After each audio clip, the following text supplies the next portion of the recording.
So we will go ahead and get started. My name is Ben Feynman. I am the Director for Industry Engagement with Internet2, located near sunny Ann Arbor, Michigan. And really pleased to be here today with a couple of experts from the University of Wisconsin system to talk with us about how they have made some really significant upgrades to their own system-wide network. And if you're not familiar with the UW system, it's a system of 13 universities across 26 locations, and their system-wide network is actually over 1,600 miles of fiber. So it's when you think of a campus network, I don't think of 1,600 miles of fiber, but this is this is much more than a campus network, I guess is my point there. So we're joined today by a couple of great speakers. We have Pat Christian, who is the Director for Network Services at UW-Madison. And then we will also be joined by Jeremy Sarauer, who is with Research Network Engineering at the university. But before we get to those gentlemen and their excellent presentation, we're going to hear a little bit from Steve Qualiata from Ciena. And Ciena is the primary technology that UW used to do these network upgrades. So Steve, thanks for joining us, and take it away. Yep. Thanks, Ben, for the nice intro, and good afternoon, Quilt members and folks in attendance. So as Ben mentioned, Steve Qualiata, my role with Ciena, I am the sales lead for our R&E and higher ed practice. And we had the great pleasure of working alongside Pat and his engineering team for the better part of about 18 months in designing and architecting this next gen network. And it really was a treat to work alongside the team, and we formed a really, really nice partnership. I need to give a shout out to one of my colleagues. I hope he is on, Anthony Gloriana. He was the primary design architect that worked alongside Jeremy and some of the other folks. But again, we have a great business partnership with our friends at UW and the SysNet. And I think you're all going to enjoy the story that they're going to walk you through. So with that, Pat, I'm going to hand you the baton. All right. Thanks, Steve. Yep. And thanks, everyone, for your time here today. So we want to talk a little bit about the University of Wisconsin System Network, or what we call SysNet. Really, many of you have probably not heard of SysNet very much because you've heard of our sister network that the University of Wisconsin-Madison started in 1990 called WisNet. Though, unfortunately, our legislature, in a watershed moment here in Wisconsin, actually created legislation that forced UW system to withdraw from WisNet in 2013. And so really that was when SysNet was created. We had a very short period of time to put that network together, and it was a very high profile project because we had everyone from legislators and lobbyists and the media watching us build this network, given the situation in the legislature. And we also had a limited set of resources to build a statewide network from scratch. So that was our original network in 2013. In 2020, just as the pandemic began, we began a project we called SysNet 2020, which was about a $6.3 million project to refresh our entire network. And I would say really do it right this time around without legislative pressure. We basically completed that project in April of this year, and we ended up changing optical vendors to Ciena. as well as installing some fiber connections to a number of campuses around the state where we didn't have fiber service in the past. So today we want to talk a little bit about who we are. Ben mentioned a few items. I'll mention a few more about the University of Wisconsin system. We want to talk a little bit about that 2013 network, and we call that SysNet the way we were, or that's my Barbra Streisand moment, I guess. And then we'll talk about our SysNet 2020 project and the optical system requirements we had, and then why Ciena and some of the features of the platform, the 6500, that we've implemented. And then with time remaining, we'll take any questions that you have. So the UW System Network, or SysNet, or UW System, who are we?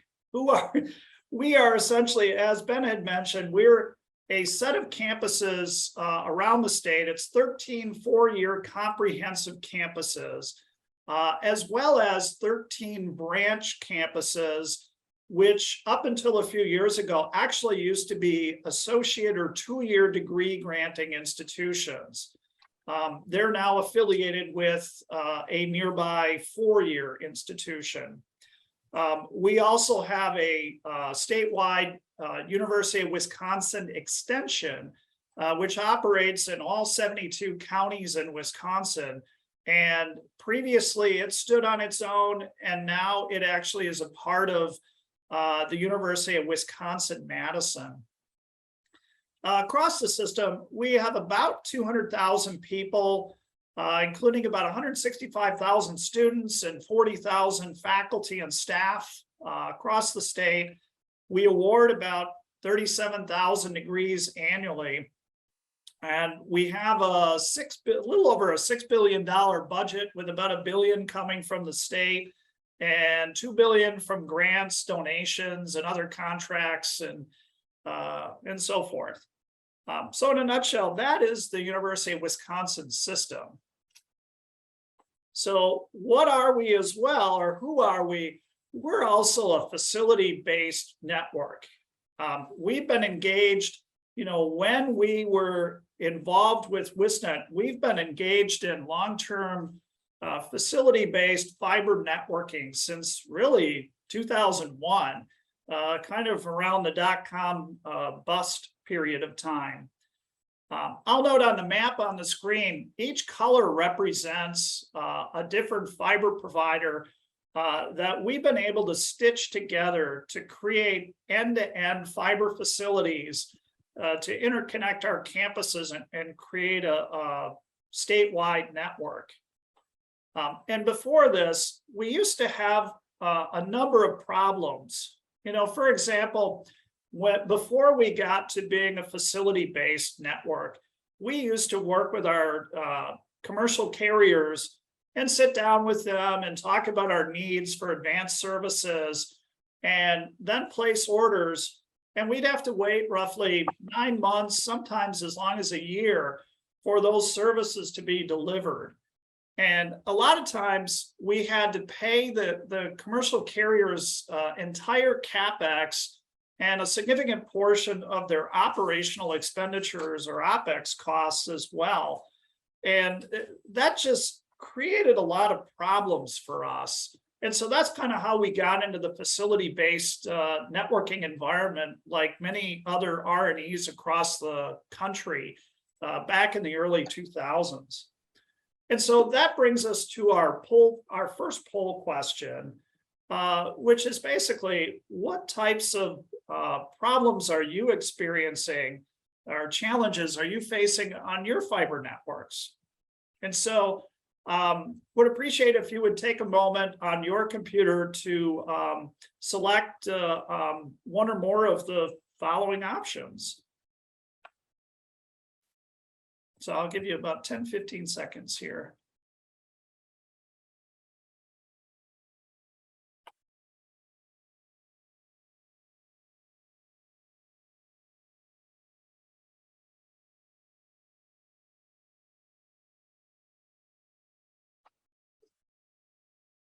Okay, So it looks like several others are seeing similar situations to what we had in Wisconsin, where we had capacity issues, which Jeremy will talk more about. We don't speak much. We actually, as part of our SysNet 2020 network, we jumped in just at the beginning of the pandemic with our orders and decided to order the entire network. And so we actually were very fortunate to get in front of some of the supply chain constraints that we see today. And so from that perspective, I think we share some of the challenges that we're seeing here, as well as there's other constraints that others have that we may not have.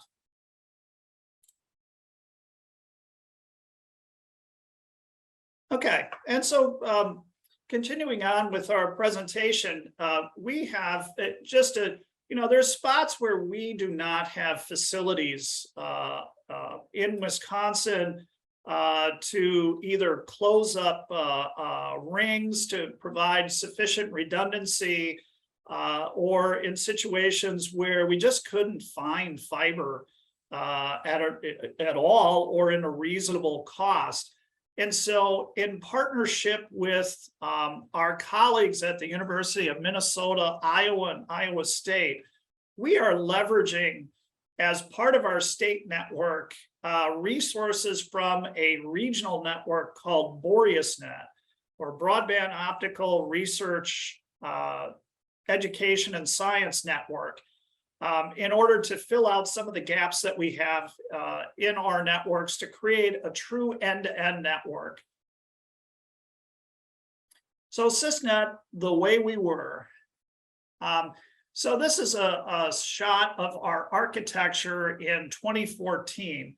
And it was a pretty simple architecture that we called Lambda-Palooza.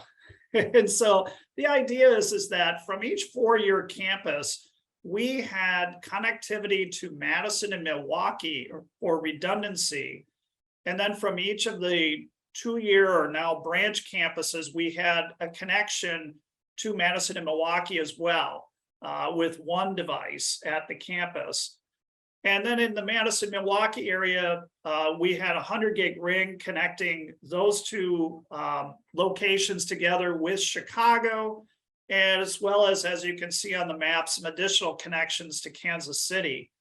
And and we use those connections to basically get to networks like Internet 2 and ESNet, as well as picking up settlement-free peering and paid transit in some spots, as you can see. And the network in Wisconsin, it was delivering one or more 10 gig connections to each of the four-year institutions.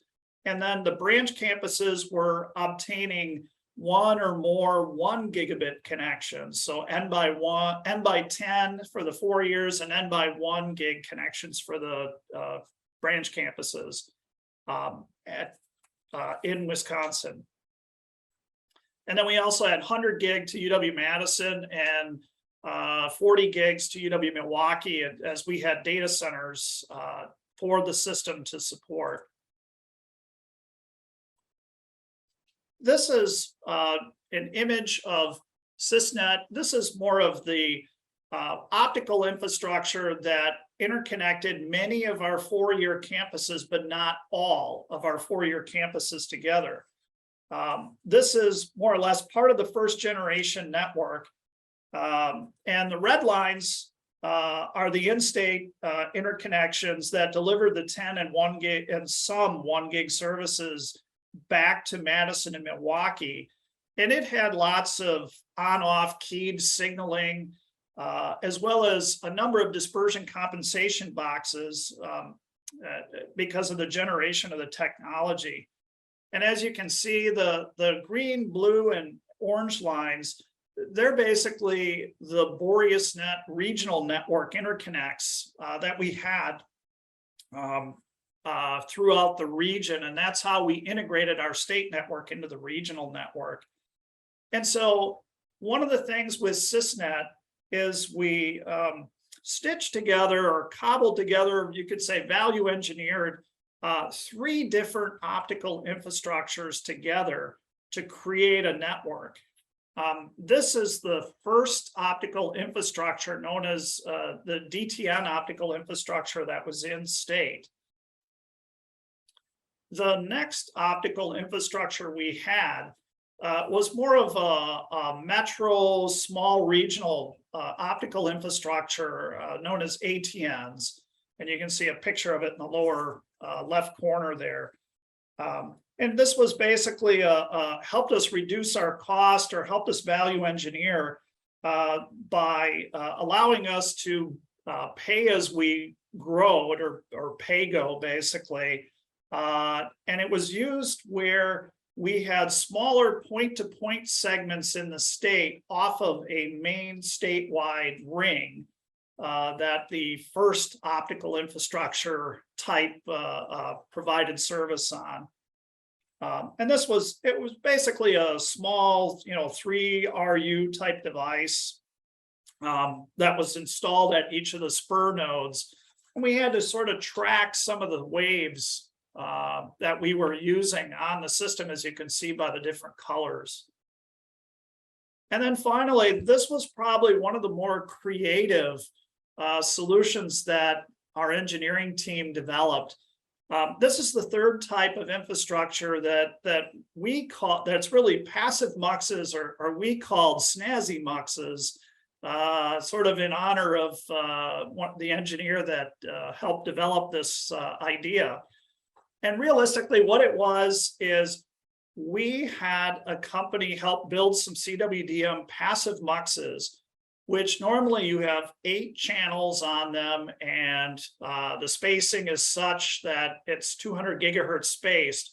And what we ended up doing is blocking out channels 1510 and then the C-band 1530 to 1565, including 1570. So that we could get the top 2 channels, 1590 and 1610, and the bottom 2 channels, 1470 and 1490, and we could actually squeeze out a little more capacity on a single pair of fiber, along with our DWDM infrastructure in our C-band that was in our statewide network. And this basically allowed us to deliver up to 4 10 gig or 1 gigabit circuits to some of those branch campuses that I was showing you before. And so with that, that is sort of the way we were at the UW System Network. And now Jeremy is going to speak more about our SysNet 2020 project and the requirements we had and some of the infrastructure we chose and why. Thanks, Pat, for that SysNet introduction. Hello, everyone. I'm Jeremy Sarauer, I'm Research Network Engineer at UW-Madison, and I was technical lead for SysNet 2020. So, yeah, let's kick it off. From the onstart, when we architected SysNet 2020, we knew we wanted to disaggregate the core, which Pat just described, leading us to a regional core design with core routers in Chicago and Minneapolis for peering. This architecture significantly increased the resiliency system-wide and enhanced our direct interconnect capabilities in Chicago and Minneapolis with routers directly on site. Optically, this design also allowed us to avoid backhauling circuits across the state or avoiding Lambda-Palooza and significantly lowering the optical system requirements. This leads us to our next polling question, which is, what are your major objectives for your fiber networks? All right, so it looks like everyone is saying capacity upgrades. Yeah, that was absolutely one of, if not the main driver, because frankly, we could not expand anymore beyond our current capacity, specifically with the N by 1 gig links. So we definitely had that same issue with the project. Pat, next slide. Thank you. As part of our project justification, we performed payload projections for the next 7 years and determined at a minimum our car would need to be built out to 2 by 100 gig, and we would need to provide 4 by 10 gig connectivity to the 4-year campuses and 1 by 10 gig connectivity to the 2-year campuses. We also wanted symmetry in the redundancy model, so every 4-year campus would need to have 2 optical shelves with matching transponders. NMS is a base requirement to provide monitoring capabilities to our NOC. Next slide.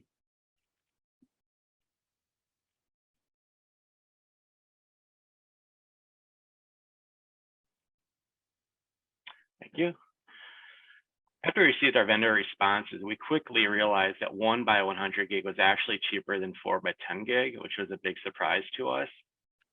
We also found that colorless, directionless MUX structure was price effective at core locations if we could live with contention, which is great. While we knew we wanted an open line system to future-proof the system, we were happy to find that it was included in all vendor responses and was not an add-on option. At the start of the project, non-coherent on-off key transponders were still being sold and very popular. So we were very happy to find that coherent transponders were finally becoming price effective and we were able to keep our entire system fully coherent. Next slide. While there were 2 finalists for the optical system, Ciena was able to combine a larger feature set with a lower TCO.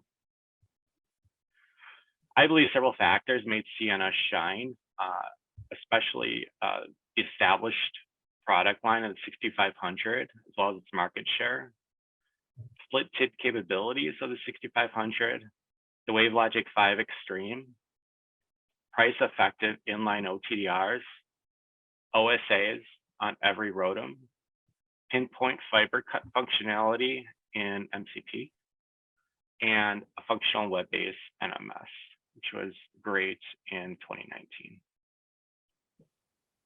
Next slide. Next few slides are screenshots that I took of our production system. These are actually what we see. The first one is an inline ROADM OSA spectral graph as displayed by NCP. If you look at the graph, you can see the leftmost wave is very fat. And the reason is because it's a 96 gigabaud wave running a WaveLogic 5 Extreme. The other 4 waves are 33 gigabaud and they're WaveLogic 3s. So over this specific span, obviously, we've got 5 waves active. Next slide. This slide is a snapshot of an OTDR, which is shown directly from Site Manager.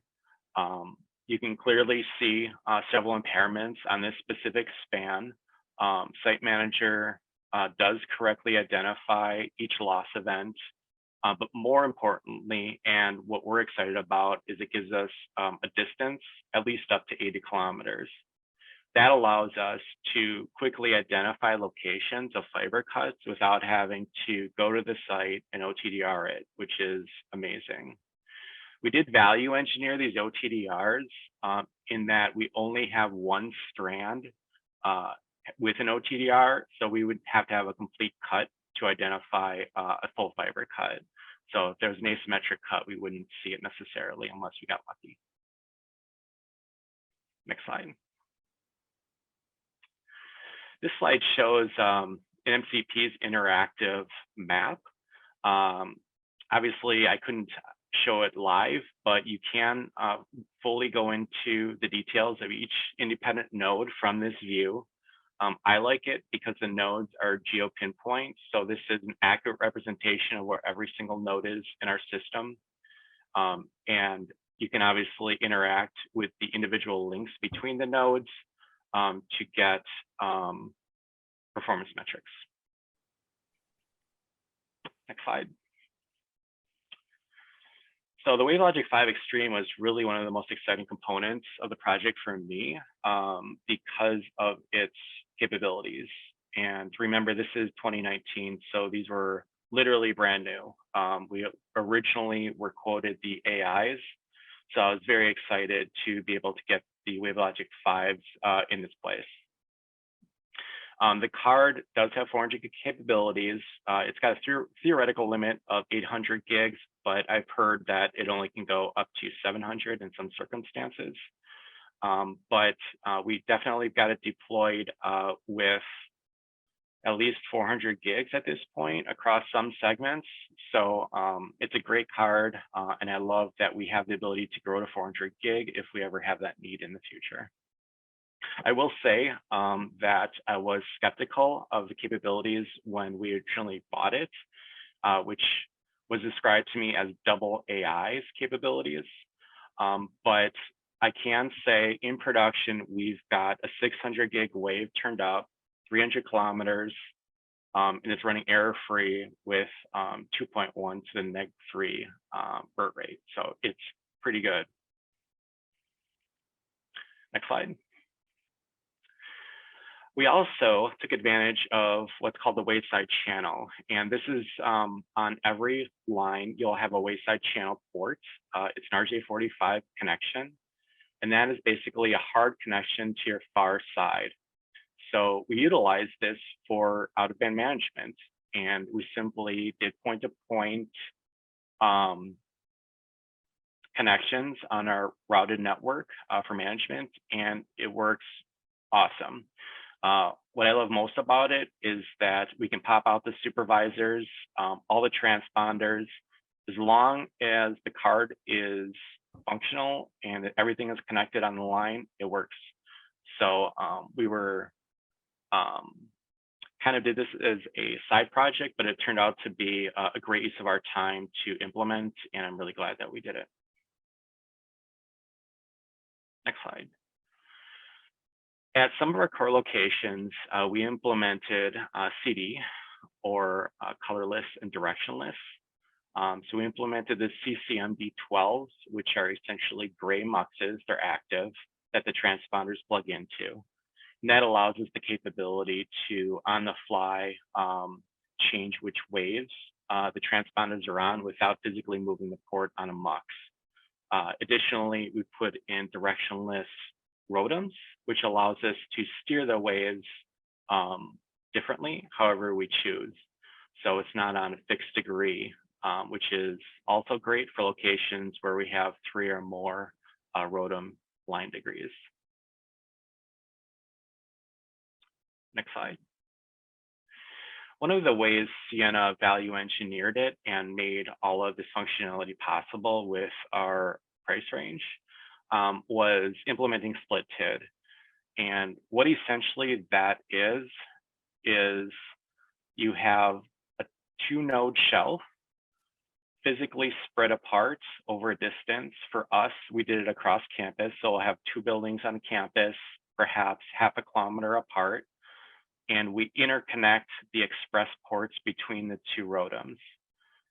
And then on each of the ROADMs, we have transponders that are independent of the node.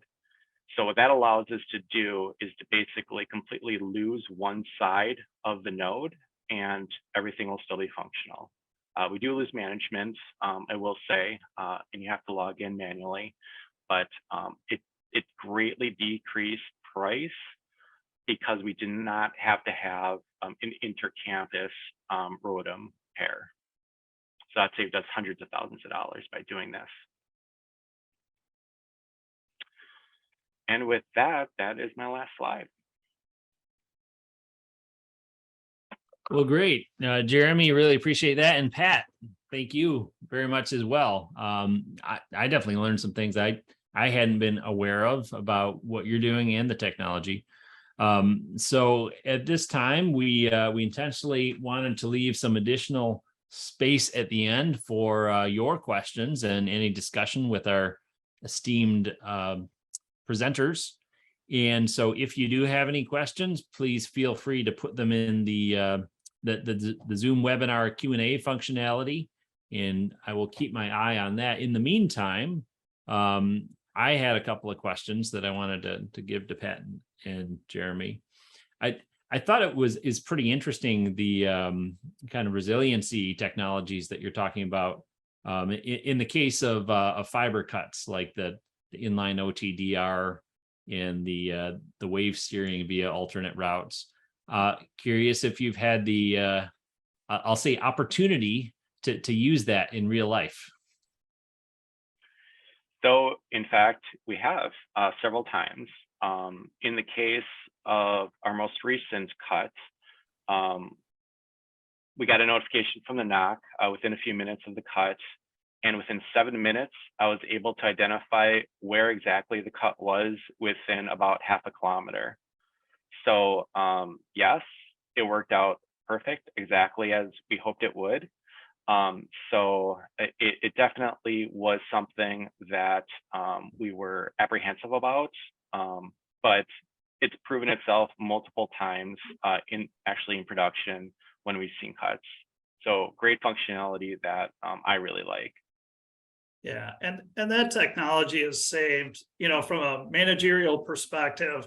I mean, normally I would have to truck roll and send someone out to shoot the fiber. And this was, out of Madison, it's roughly an hour and a half over to Milwaukee. And, and then to Sheboygan, it's like 2 hours, 15 minutes or so. And I would have to send 2 people or send 1 person and shoot both sides of the fiber. And, to have that information and know, especially with the 21 fiber providers that we stitched together to create the network, knowing where that problem was occurring in 7 minutes. So we knew exactly which provider to call to actually initiate break fix, helps us move forward much faster than what we used to be able to do. And, the redundancy, because that's a path that came into Milwaukee that Jeremy was mentioning, that particular, having the redundancy automatically ships so that our users never knew about the outage, even though behind the scenes, it's a bit of sausage for us, making sure we're getting things, any unplanned fiber cuts resolved or remedied, basically. Is basically a godsend so that our users can keep doing what they do on the internet or research or academic activities without knowing. Yeah, and at the end of the day, that's the hallmark of a well-oiled IT department, of it making it seem like you're not doing anything at all. So I'm sure your users appreciate that. Maybe related, you mentioned being grateful for having the kind of out of band management connection. Can you talk a little bit more about when that's come into play and how that's been handy?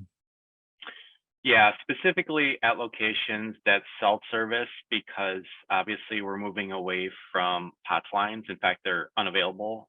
They're becoming unavailable at some locations, so we have to move to LTE. And we've had several locations where it's simply poor.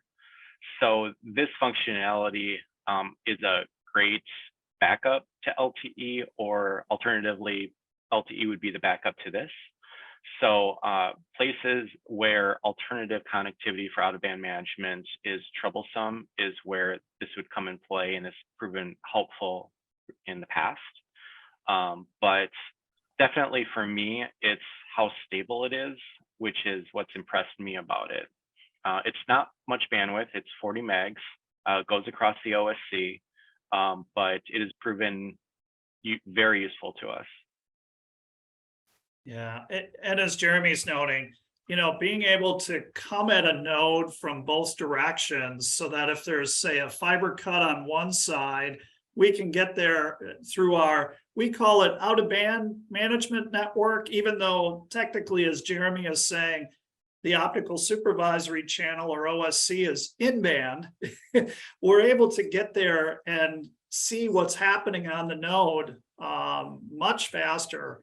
To be able to diagnose and troubleshoot problems that are going on. So yeah, the wayside channel has definitely been very helpful for us. Yeah, no, it sounds like it. Definitely a good use of 40 meg. So I think for our last question, I'll pass it to each of you in turn. And Jeremy, I'll let you go first. if you had the project to do all over again with the knowledge that you have now, is there anything you would have done differently? In regards to the optical line system, with the funds that we had, no, not one single thing. We absolutely leveraged every technology that was available to us. We're happy with the product. There were challenges. The biggest regret I think I personally have was not purchasing professional services to assist in deployment. We essentially did it all ourselves. So that would be the only caveat. Yeah, that makes a lot of sense. But yeah, if you would not have done anything differently, that speaks well to your planning capabilities. So you made good choices up front. I guess we got lucky. And a little bit of luck. That's okay. Pat, you had a little bit more time to think. Would you have done anything differently? No, actually, I'm in the same camp as Jeremy is in. I mean, now the only thing I see like down the road, like as we add capacity, I could see us potentially, one of the things we also did is we bought a spectrum license so that we're able to use or inject like Ciena wave servers, for example, and we could put them on our open line system and utilize some of the capacity that we have. And so, is there anything that we should have done that we didn't, back in the 2020 timeframe? No. I actually feel pretty comfortable that going forward, we're actually well future-proofed to be able to do the things that we need across the system for years to come, at least 7, I'm hoping 10 plus, but we'll see. Time will tell. Yeah, well, having the capability to get to almost 800 gig goes a long way toward future proofing. So I'm optimistic for you as well in that regard. Well, this has been really great. And Pat, Jeremy, really appreciate both of you spending time with us this afternoon. Steve, thanks for being here as well. And thank you to our event team for making this happen, Carly and Susan, and as well as Amber, thank you. And thank you to you, the attendees. Really appreciate you taking the time this afternoon. I'm sure you have a lot of other things you could have been doing on a sunny day in August, but you spent it with us. So thank you for that. As I mentioned, we will be sending out the recording after the fact. If you would like to reach out to either Pat or Jeremy, their email addresses are there. And the last thing we're going to have as we close out, there's going to be a 1-question survey. If you're interested in talking with anyone from Ciena about any of the technologies that we talked about today, you can just say yes or no to that final poll question and somebody would reach out to you. But thanks again. And we'll leave this open for a moment in case anyone wants to fill out that final poll. And again, great to see everybody and hope you enjoy the rest of your Wednesday.